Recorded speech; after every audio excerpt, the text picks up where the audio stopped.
Hollywood was collectively rocked to the core by Donald Trump winning even the popular vote. You know, it's not like he just barely won. He has a mandate.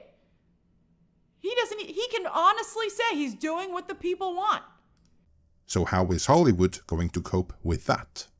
Will they fight back again, like they did last time with movies like Terminator Dark Fate, destroying their industry some more in the process? Or will there be a dawning realization among the Hollywood incumbents that they are in fact the minority living in a bubble, and that they are the ones completely out of touch with not just the nation, but the world at large?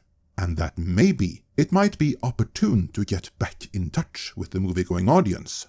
Let's find out.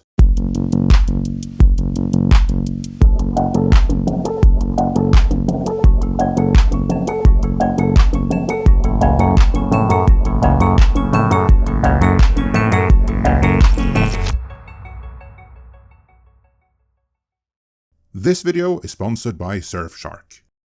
We're about to explore two points of view which are recurring in Hollywood right now, one deranged point of view and one more pragmatic, realizing that if Hollywood is to sustain, it has to get back in sync with the audience. Let's begin with the deranged point of view, with the Hollywood-adjacent publication Vanity Fair, whose target readership are mostly female readers of the coastal elite. They ask, does Hollywood have the energy to resist Trump all over again? And did it really even the first time? In my book, they did, very much so.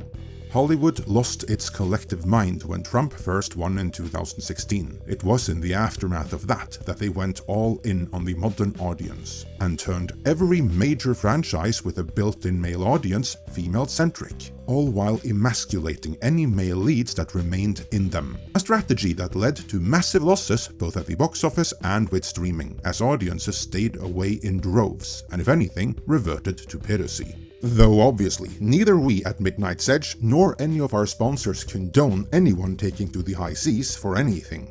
I mean, for one thing, it's wrong, and just think of all the spyware, malware and other assorted tracking software you'd run the additional risk of being subjected to, even beyond your normal browsing. There's a fix though. To protect yourself, you need to protect your data, and a good way of doing that is through a VPN, such as the one delivered by this channel's sponsor, Surfshark, which you can visit at surfshark.com/midnight. A VPN, or Virtual Private Network, is a privacy protection tool which encrypts your online data and secures your personal information, even when you're on a free public Wi-Fi, which is a goldmine for anyone wanting your data. Surfshark masks your IP address so that your location, download history and other data isn't linked to your personal ID, while their clean web feature blocks trackers, malware and phishing attempts, enabling you to surf safely. Best of all, unlike some other VPN providers out there, Surfshark does not monitor, track or store what you do online. There's no activity log. In addition to providing online safety, Surfshark also liberates your internet by unblocking blocked websites and enabling you to bypass geo-blocking restrictions by changing the country you access the internet from, which gives some great advantages when it comes to streaming. For instance, you can access 15 different Netflix libraries, all with a different selection of movies and TV series simply by changing your virtual location. And there are many to choose from, as Surfshark has over 3,200 servers in more than 100 countries around the world. And it gets even better. If you use our link, surfshark.com/midnight, that triggers an exclusive Black Friday offer of 4 extra months for free. So, secure your privacy with Surfshark. Just head on over to surfshark.com/midnight to order. Link is in the description. Surfshark also offers a 30-day money-back guarantee, so there's no risk in trying it out at surfshark.com/midnight. Thanks to Surfshark for sponsoring this video, and with that, let's shift our focus back to Hollywood coping with a new day.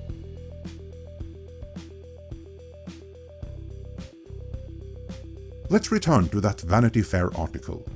The story, which is illustrated with a picture from The Handmaid's Tale, furthering the hoax that women's rights are about to be removed, begins with establishing that the unthinkable has happened before stating, to predict the coming mood. It may be helpful to look at the film and television produced during the last terrible epoch, when a stunned half of the nation, a large handful of them working in entertainment, attempted to process the strange new world they'd suddenly found themselves in.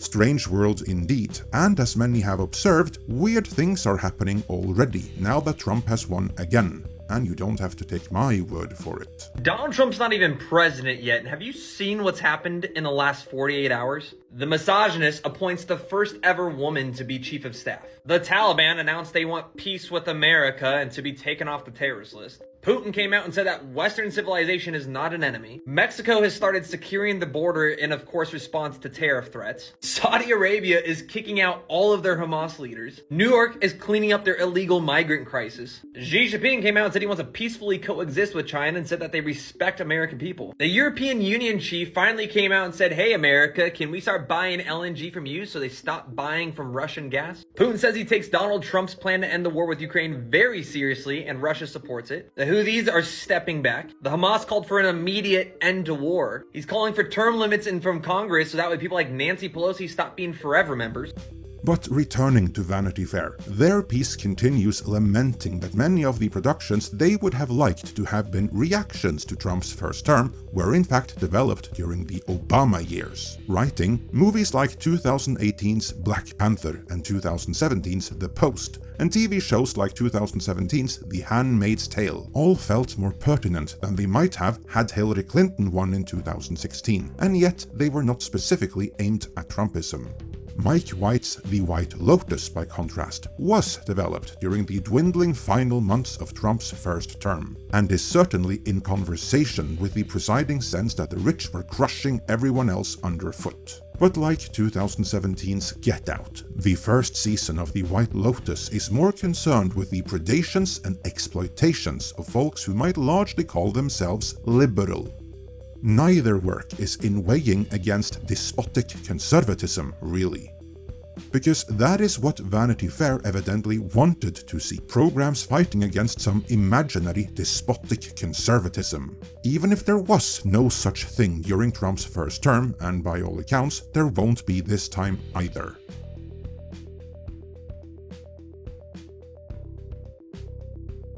Jumping forward a bit, the article continues. Certainly, there is shock that Trump won, but this time around, that horror is laden with more resignation than I felt in 2016. Former resistors may be worried by not just the injury of the past, but by lockdowns, by the continued erosion of civil rights, by the culture's increased animus against women, people of color, queer people, immigrants. That weariness has led to a once creeping sense, now nearly confirmed, that nothing can be done to stop the forces of Trumpism. That something about this country has indeed irrevocably changed, that we have tilted into a meaner, uglier age that can no longer be dismissed as a 4-year blip. And what good is mere art to combat something like that? In other words, the author of this article is completely insane, because everything stated there is either blatantly untrue or extreme distortions of reality. And this then is furthered upon Vanity Fair's mostly female readership, thus furthering their delusion as well. So, does this author believe Hollywood will fight back? No, as the article continues. Hollywood has thus far seemed reluctant to truly alienate a huge swath of the country by making art that outright condemns the once past, now future president. It seems unlikely that the industry, currently beaten down by its own upheavals and uncertainties, will muster the strength or resolve to do that now, at further financial risk and, quite possibly, under federal threat, even though that last bit did not happen the last time. What this piece ignores, though, is that Hollywood did fight back last time, going all in on forced and disingenuous diversity, emasculating all male leads, and making every single franchise made for a predominantly male audience female-centric and all about girl bosses. The end result of that, as you all know, was the destruction of brands that used to be golden gooses and the implosion of Hollywood. So, not even the deranged Vanity Fair, which seemingly wants Hollywood to fight back against this despotic conservatism, believes they actually will do so. What then does someone more pragmatic say? So...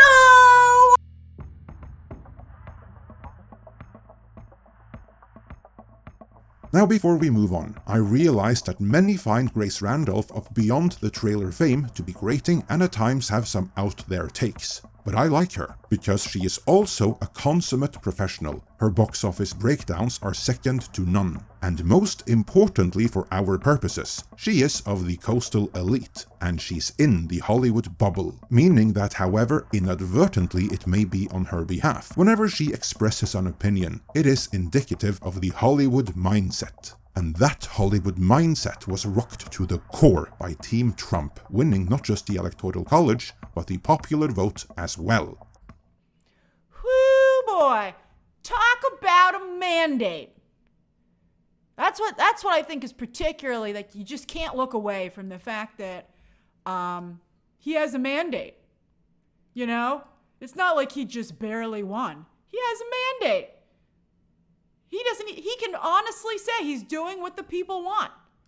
And that is something that really needs to, you just can't look away from that. This, in turn, forced the realization that the Hollywood bubble is just that, a bubble, a bizarro land that differs from the rest of the world around it. Last night, someone was like, God, Grace, read the room. And I was like, well, I got to tell you, this is the first time I've gotten a good look at the room, thanks to how misleading I think social media and the mainstream news has been. It's like last night, someone turned the lights on and you're like, holy shit, I'm standing in a very different room than I thought I was. So that's like, I think this is like, that's like a really big takeaway, where you're like, whoo, okay? Like, oh my goodness. But how could this be?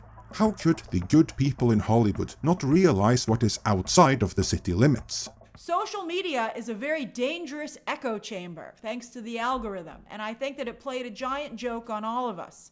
Because, people have said, you're in an echo chamber. We hear that all the time. And everyone's like, you're in an echo chamber. And now we're like, wait a minute, I think I might actually be in an echo chamber. Like, I think that is very much the case. But here's where that's, I think, the most important. Sure, we're all in these bubbles.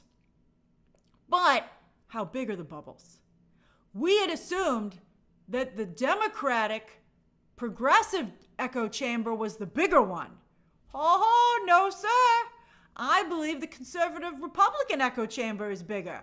I would really like to get some statistics on how big these echo chambers are. Like, it's fine. Because that's the thing. The algorithm feeds you what you want to see, including if you're a member of the news organizations. Like, we really need to be able to step back. You know who sees it? Elon Musk sees it. I really would like to be able to see how big these echo chambers are. Who are in the groups?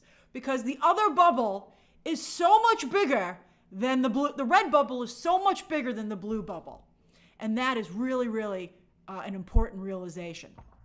I congratulate Grace for having come this far, and if she has, others in Hollywood have as well, and maybe they will soon be ready for the next big realization, namely that it's indeed only them, the Hollywood liberal types, who are in a bubble, the Hollywood bubble, not anyone else. Now obviously there are many more bubbles in this world, but what she is referring to as a red bubble in this particular context isn't so much a bubble as it is everyone who is rejecting Hollywood's messaging, and that would be the entire rest of the world. So there is no red and blue bubble in this particular context. No, the only bubble here is the Hollywood bubble. I mean, the proof of that is in the pudding. The output of the Hollywood bubble, like the Marvels or Star Wars The Acolyte, doesn't have any viewership or following anywhere else on the planet. Regardless of nationality, language, religion, or culture, Hollywood's most virtuous and progressive content is universally rejected everywhere by everyone worldwide. So obviously there's plenty other bubbles, but where Hollywood is concerned, in this particular context, there is only one bubble, and however small it may be, the people in Hollywood are oblivious to it for the most part because they're the ones inside of it.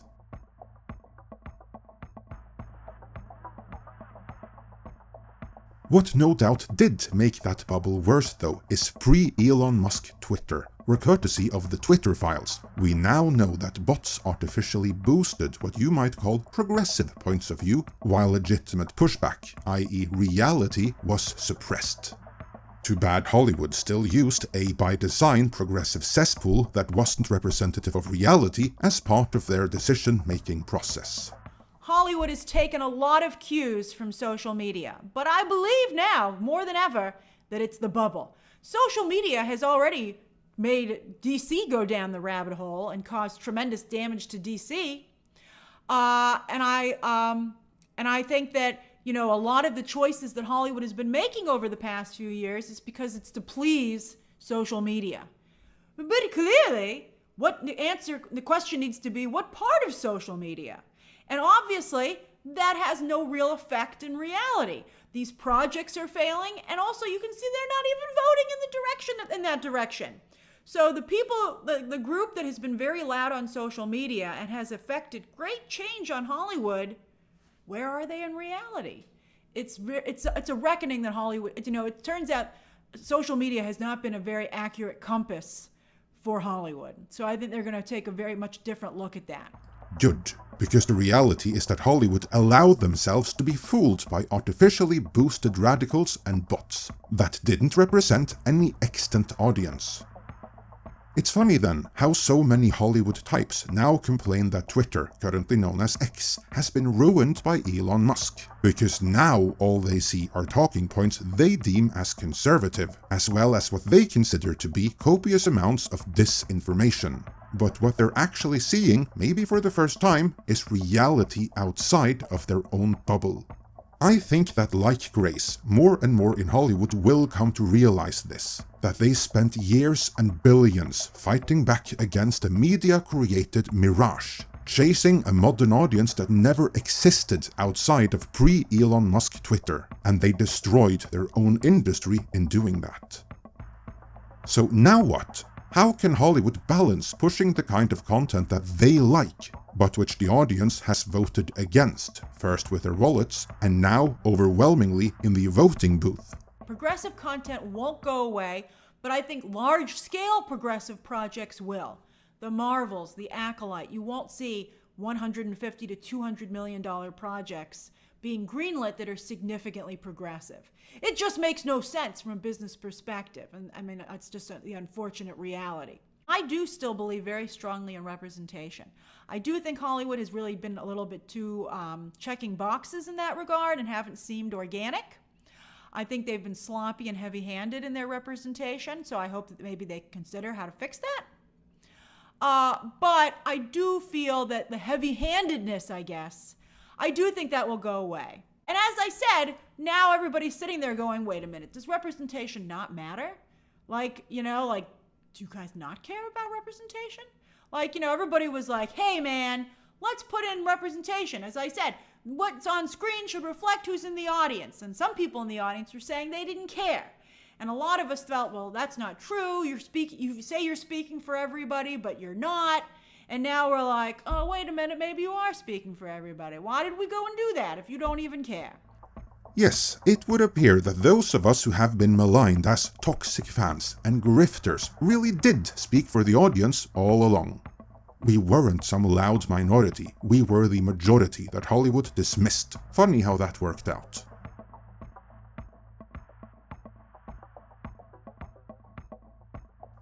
Let's round out with Grace's words for the mainstream media and their coverage of the election, and presumably everything else. I think that the mainstream news doesn't know what the fuck they're doing. They have no understanding of what's happening. I think the polls are incorrect. I think the analysis is incorrect.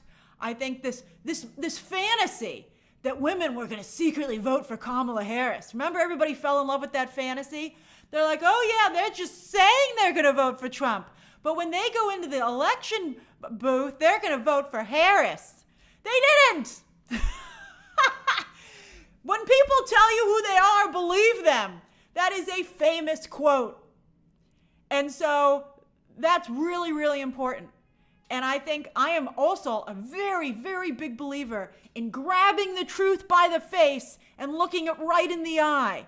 If everybody's a Republican, I want to know it. And I'm upset with the Democrats for not, I guess the Democrats too, but I'm upset with the news media for not telling us.